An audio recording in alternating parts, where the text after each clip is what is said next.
Good afternoon. Welcome to another edition of 60 Minutes Nigeria. My name is Egosa Agbolao.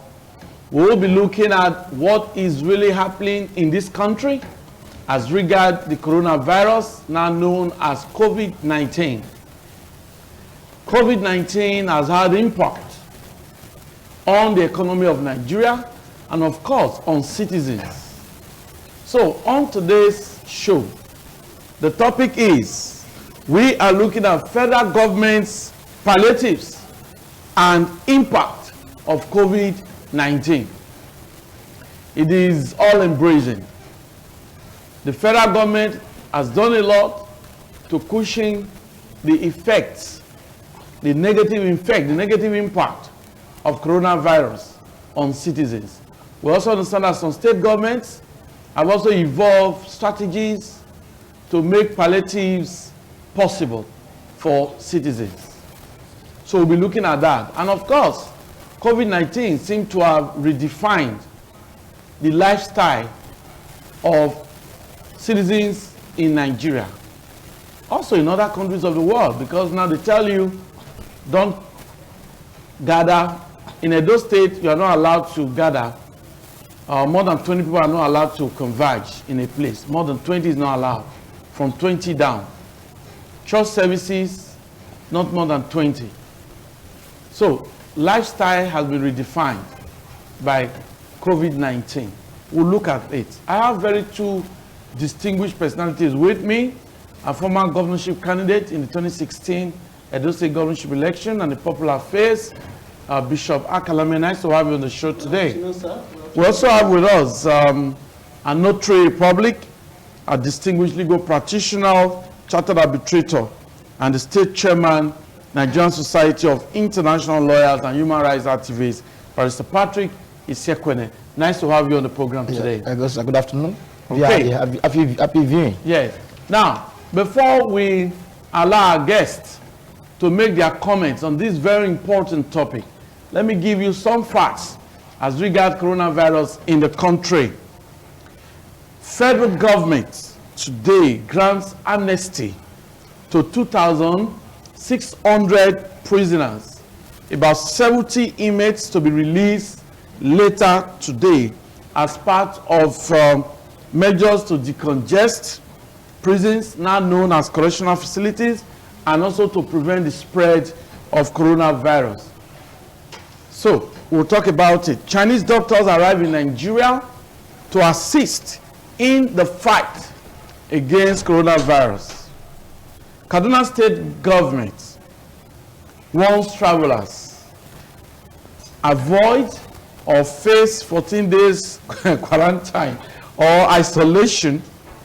All entry points to Kaduna State barricaded. So if you do not have pass, you are not allowed into Kaduna State. If you do, then be prepared for 14-day isolation in that state.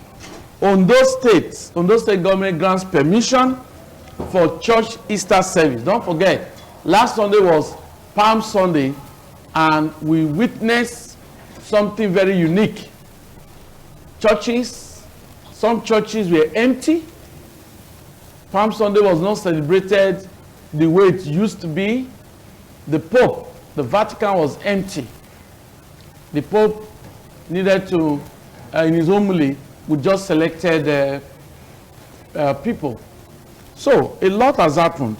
Now in Katsina State has also given permission for this Friday's Jumat service. Before now, not allowed. These are some of the facts, some of the things happening in the country. In Edo State, markets have been shut down to allow for fumigation. Fumigation commenced yesterday. Markets located to some approved, designated premises of schools. COVID-19 for you. Let's start with Bishop Akalame. Now, are you surprised with the way lifestyle has been redefined by COVID-19? Well, I'm not actually surprised because in a time like this, every one of us have to adapt to what is happening. Yeah. In everythin, all facets of life, most times life have to condition us. You see a man behaving the way he doesn't usually behave before because of what is in existence. And this pandemic really brought to us a lot of different things entirely. Why did I say so? If you look at it, it really affects Nigerians. I look at the impacts, the way it's affecting average Nigerians today on two perspectives, but the positive and the negative. The pandemic has positive sides, which Nigerians are equally enjoying. You also have the negative side. But just that the issue is that the negative side outweighs what the positive side. But there's something that I am not too happy with. I am not too comfortable with, is that we cannot just begin to copy other countries, what is happening in other countries, in addressing the issue affecting us as regard to the COVID-19. How do you mean? What I am saying is this. We have seen in other countries where people are being locked inside. Where there are lockdown, no businesses, you have to stay in your house. You now discover that those countries, the government have been able to put in place palliative measures to put smile in the face of the people. That even when they are inside, they will be happy. They will pray, let us stay inside the mall. But Nigeria is not like that. Are you talking about countries like Canada where $2,000 given to citizens? Let's not go too far. Let's look at a country like Rwanda. Okay. Yes, we're talking about the president there, President Paul.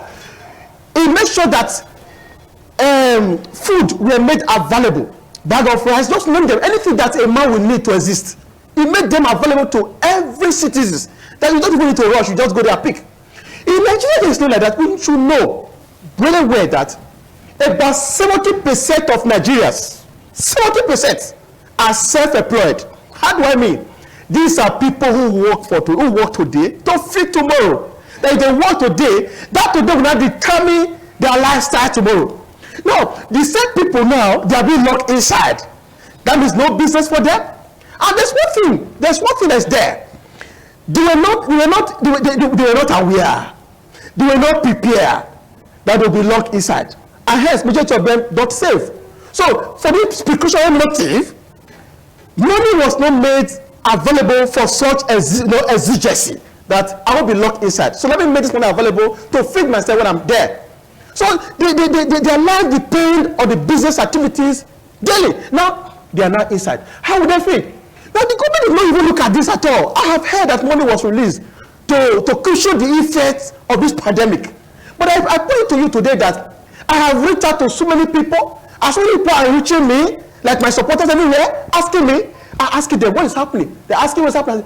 Well, you did not reach our side.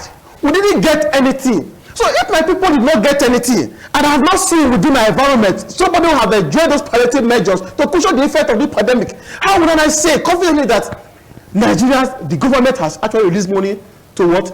To cushion the effect of this pandemic. There's one. There are two. There is this oligopolistic market that is in existence now that are giving rise to what is called disinflation. Now, what I mean by oligopolistic system of market is that we now have few sellers in the market because they have to give space, you know, they have to determine how many, like in Abuja right now, they will tell you that please, we don't need more than so people to come to the market to sell meat. So these are the kind of people we need in number. In that case, we now have few sellers, we have many buyers. Few sellers, many buyers. So we now have a lot of money chasing few goods in the market. It has given rise to the hike in price inflation. Then we look at all these things. The circular flow of income has been truncated. When we have the factors of production, the land labor capital, the land labor capital entrepreneur, which we have all this rent wages, interest, and this. They are not because now the money the income is now concentrated in the hands of few, like the market people. What about those who go on daily business? They go out there to work to make money. No, they are not working. The little one they say before is the one now they are spending. But the good side of it is this. The good side of it is that those our leaders who normally travel out of the country, they are not here with us. Even though they are in self-isolation, they don't want to see us, we know that they are with us. That is the beauty. And I have this feeling that after this episode, that our health sector will be improved upon, that the government will work to improve on our health sector. That's another one again. Another one is that so many marriages and relationships will be strengthened after this pandemic, because now husband and wife, so you leave their wives, go to, with the person that go to work, they will not come back till 10 o'clock, they're not with their wives. So relationship will not be strengthened. A lot of things. Then adultery and fornication will be reduced. So that's some of the things that we have. Now, the price of PMS has reduced drastically without any protest from any quarter. Naturally just come. That's the coronavirus. So you can begin to see how we begin to enjoy some of those things we are seeing. But apart from those things we are seeing, the positive impact, Nigeria will not forget this time. Because right now, it's going to affect us. If you go to the Bible, it's called devourer. Devourer has visited our money, the revenue of our country. How do I mean? The money that will have been used for development is being used in solving a pandemic and solving coronavirus. The money that will be used to construct roads, the money that will be used to improve lives, today will be used for a pandemic. It's something that we have to sit down and think about and pray. And pray so much, because this is called devourer. It has eaten our resources. The one is there. Then we will not forget in a hurry to say that if you look at all these things, that Nigeria, as I'm here, I'm scared, I'm afraid. What will become of Nigeria after this pandemic? Because we know that the only source of income we have is the sales of crude. And now nobody is ready to buy our crude, because those who are patronizing us, they are dying in thousands every day. Now, if the money is not that day, and based on what we have, we are spending it on this COVID-19, then what will not become of Nigeria? Then I want to summarize by saying this. That the only thing that I've seen now is that this coronavirus have triggered corruption in Nigeria for some persons who are saddled with the responsibility to see that life is better for average Nigerians. They now use opportunity to siphon our money. You know, they share the money among their cronies. The money is not getting to the holoi, the downtrodden, who are really suffering, cannot eat. Okay, that's an issue that you cannot really validate. But let's get the thought of Bishop Akaleme has really made very useful comments on this topic. But let's get the thought of Barrister Patrick Isiekwede. Yeah, the issue of COVID-19 is more or less a global issue. That's why you call it pandemic. It's an endemic that is globally recognized. Now, we have to be cautious, very, very cautious, and the government, they have to be meticulous the way they go about it, because the way the government is going about it, I'm not too comfortable with it. Now, if you understand the nature of the disease you are talking about, it's a systematic acute respiratory syndrome. What I mean is that, they call it SARS-2, that has 7 forms. This virus you are talking about, you know too well, is that it is not definitive in nature. You understand me? They said it's mutative. That is, if you are trying to get the cure through this way, it can move to that form again. That means it's not definite. So the moment you can totally eliminate it. It's a thing that like dynamic. It goes here and here. So it's like you having bullets. You're supposed to use that bullet for 500 person. Only one person, you don't wait for the bullets. How do you solve the rest problem? We're going to be in problem. So being aware of the nature of the ailment, the virus, government should tread with cautiousness. Not you mutating other countries. Because they did that, they want to do it. You see, every country is peculiar, which is some problem. That's how, so if you show your own problem, account to your peculiar nature of your problem. So the issue of coronavirus, COVID-19, is not a thing you fight all your resources you have. You're not going to fight it. I don't might come tomorrow. It's just one of the viruses you have. I don't like 7. Then if you finish, if there's not all you have in this very one, how do you go about it? So I expected the government to borrow key from another country and look at our own condition in terms of finance, in terms of everything. How do we fight this issue? Now it is we have learned from what happened in other places. The Corona Act has been passed by the president, the law by the state governor here. Everything is in place. So it's not a thing you can solve under one day. It's like, oh, you're not buying a handset or television where you don't buy pay receipt, you go. It's an element that can even last 1 year, 2 years. It's not you just want to no. With the colonial, I asked by the government that with colonial law that have been put in place in the state, we should abide by it. The World Health Organization have told us what to do. Issue of social distancing, washing of hand, so many things. It's a fake news, it's not that news. Use of face mask, so I said not to go and start living with it. So I said the government, you're solving the issue of coronavirus, it's not by shutting down. Because it's a virus, it will not penetrate. Are you throwing water here? Water can pass anywhere to get access to you. Yes, I mean, it's not shut down, lock up, that will not solve the problem. But I said the government to persuade the masses.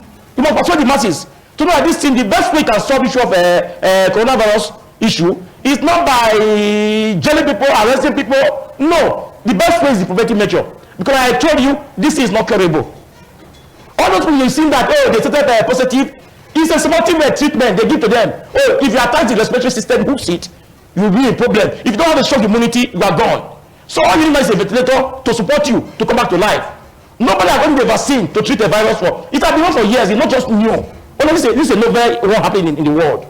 That's why you call it pandemic. It's universal. So what I'm trying to say is that it's a thing that we can manage, because the cure is not there. That nobody knows you can cure such a virus from what my own research. Like I told you, I said it's not definitive. You see, you can have a supportive treatment. It's not a definite treatment. Definite treatment, you know, the one you can say, well, this is way, oh, malaria fever, these are the drugs. That's why you keep changing form, keep changing. Okay. The point you're trying to make now is that it is believed that when some people are treated, when they are positive, yes, they are treated, yes, after they test negative, yes, they have to be careful. So yes, again, it's not total, because all those drugs, ventilator is to make you come back to life. It's not a drug you take now, say, oh, it cures you. No. It's a supportive treatment they have that they're giving them. That's what they have to do. If it's no longer been attached, it's so weakened, that will get a ventilator for you. The kidney, they have to dialysis here and here. So nobody has gotten cure, and it's happening like that. It's not like that cannot solve overnight. Okay. But it should not now looking at the effect of lockdown in some states, even in those states, businesses have been shut down. Only those selling foods are allowed to sell food. You know, then some companies maybe on the station are allowed to operate. You know, now, but so many people are home. Now, what do you think? It's not just about those states, about states in the country. We understand that Lagos State, they are giving out palliatives. They are already doing that. Anambra State, we saw those bags of rice just now, the footage. In some states, they give out cash. You know, so what do you think? How do you think this palliative can get to the vulnerable? The question again is, you start from who is the vulnerable and how should palliative get to the vulnerable? I will come to this way. I just try to over the amen that I will come down to palliative. I'm coming down gradually. I'll come in there. So now let me just go straight to because I'm done with the other part. Okay. So what I'm going to say is that now it is clear. When you say palliative, work for federal government. Now, government holds a duty to protect its citizens. It's a duty, even to take responsible decisions. Now, that's why I'm relying on based on section 14, 2B of our grand law, our constitution. Make it clear, it's mandatory that the primary duty of the government shall be the provision of security and welfare. Yes, government have taken proactive action in deciding to take care of A, that welfare. But what of B? Well, you made it mandatory, it's 50-50. So welfare should be given priority, setting the security, make it attack on it. Because there's so many governors, lock down, shut down, don't move, this is it. That's what is control provides. It's a control provision. The ones are not begging for it too. Issue of welfare, palliative is a constitutional provision. It's a must. It's child. It is their duty. So every government will have responsible for the interest of any citizen. So after doing that, it is the welfare is a constitutional provision. They don't beg for it. Just want that security and welfare shall be promised of the government. So I expect the government to provide the palliative measure as the security measure, also the welfare, but I'm not seeing. Now the federal government has side of it. We hear so many things, how they spend money. Now you are aware, federal government said, since the inception now they bought at 1.2 billion. For 1.2 billion, they get 6.5 billion naira to Center of Disease Control to them. They collect 6.5 billion. The 10 billion was given to Lagos State government. Now from MC State to say I'm not giving any money. They are waiting. What has happened? They also are aware that the palliative measure, they were learned that again, they needed 500 billion emergency committee to respond to tackle it. 500 billion. You are aware now that the federal government now are not making move now to go to IMF. Yes, but it's a loan, but not a loan in the sense that no condition attached to it. I said it's not a loan. Because when a loan is being given to you by IMF, you pay dearly for it, condition will be attached. But there's no condition attached because it's a more or less accountable fund. It's from your savings. That's where you collect from. It's your right, it's your money, it's the drawing right of every state. When I say state, I'm talking about international law. A state is a nation. Yeah. You can draw your money from that very place. So now we are aware that what you have there is 3.4 billion in that account. And federal government has known and said that to draw the 3.4 billion without even any cover. It was not going to bank to draw my 3.4 billion in the bank. No cover, no savings for future of the country. We are taking everything. That money is not our money. So you are going to bank to withdraw your money. They are going to draw no cover because you are fighting COVID. They are taking that one. You also are aware about the 1.2 billion that was brought. They have been already by federal government said they may set aside. Then again, there's some billions that the mainland Nigeria donated. So many of them, billion, so many of them. Where are the money? Now federal government say, oh, they'll set a committee to monitor this money. After I was speaking, the committee has not been set up. The last time the assembly will try to wanting to question the Minister of Finance. How did those palliative money was brought to those very people? Because we are aware, I've never seen anybody in my domain that got $5 from federal government or state government. Never. We only heard in the north that president has to pay the 22,000 naira. The one heard is that every Nigeria is going to 22,000 naira, but that is a proper apply. Nobody was out here, no poor person, nobody, nothing. Up to today, nothing was done. And we learned that there is 20 billion. Thank you, Mr. Patrick Isekene. Yes. Thank you. Yeah, you are speaking very well. But we need to let our viewer know that today's edition of your favorite current affairs program is going to be an abridged version. So you have to bear with us. We'll just quickly call it a day. I don't know whether we can still allow phoning, but if you can quickly make your calls, you can call this number quickly, 052 290 573. 052 290 573. We can quickly make a call and just go straight and make your contribution. We'll take it. But your parting words, Bishop Akalame. Well, I want to say to the government that I do not think there are parameters to know the vulnerable and the poor in Nigeria. Okay. That every Nigerians are vulnerable. As long as... Okay, we cut it. We have a caller now. Quick one. Your name and your comment. Hello? Yeah, just go on. Your name and your comment. My name is Napoleon Village. I'm from Oredo here. What I want to say there is that the money they say actually giving, it appears it's only among the cabals, among them and their families. It's not for the whole Nigeria, to be factual. Because they don't know whether other ones are existing. If their leadership is really accountable, everyone will see how the thing is being displayed, but nobody is telling you anything. So they are keeping every one of us in that. Thank you. That's a very good comment, but you didn't introduce yourself from Oredo. Well, the issue of palliatives, definitely it will be made clear. The federal government will surely give us the criteria and the way they are going to do it. We have another call, a quick one. Your name, your comment. Your name, your comment. Quick one.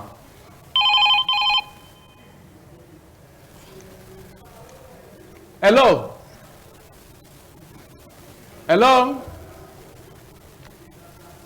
Okay. We just, okay, hello? Your name and your comment. Okay. We missed the call. Well, like I told you, it's an abridged version, but we got contributor, somebody who made contribution from Oredo, and his contribution was very valid. We must say that their comments are their personal opinion, not the reflection of ITV. Okay, Bishop, a quick one. You were just your parting words. Yes, every Nigeria is vulnerable. Yes. The same way they have canvassers during election, where they have to share money to people in their house to say, knock your door in 5 a.m. Come out and collect your money to come and vote for me. Let them have canvassers now. You are a politician, so I'm not aware yes, of that. let them have canvassers now, yes, and give them this money to go and give to these people who they feel that who are inside. We are inside. Everybody is vulnerable. As long as you are not going to work now, you are not going for your business. Are you vulnerable to? You are a politician. Are you vulnerable? Everybody is vulnerable. As long as the money they are even paying you now, when you go to the market, the way you used to buy before this pandemic, you can no longer buy the same price. You are vulnerable. Okay. Because your money can no longer see you through. You are vulnerable. Thank you. Your party was Barrister Patrick. Yes, the governor, like I told you, asserted section 14(2)b, security and welfare. Governor has those situations as urgent. Move immediately. Because you don't know what the people are passing through. The palliative money with welfare to release it immediately. He had delayed for quite a long time. Well, in the 3rd week now, what has happened? 5 person met me. They were almost dying. They were selling. They sell fairly used clothes. This came to me, say, Barrister, we are dying. She's close, there's nothing to eat, nothing to worry. I said, what? Oh, I understand. Felling you yes. To stay at home. Yeah, I said, Papa, we're there. Selling food. Yes, so nothing to. They say, we're dying. I have to quickly look for, is there a helpline for rice? I get them, they call, they have to come and pick rice. No, but I'm sorry. Okay. They get the rice, by so I'm happy for that. So I'm going to say that you do so.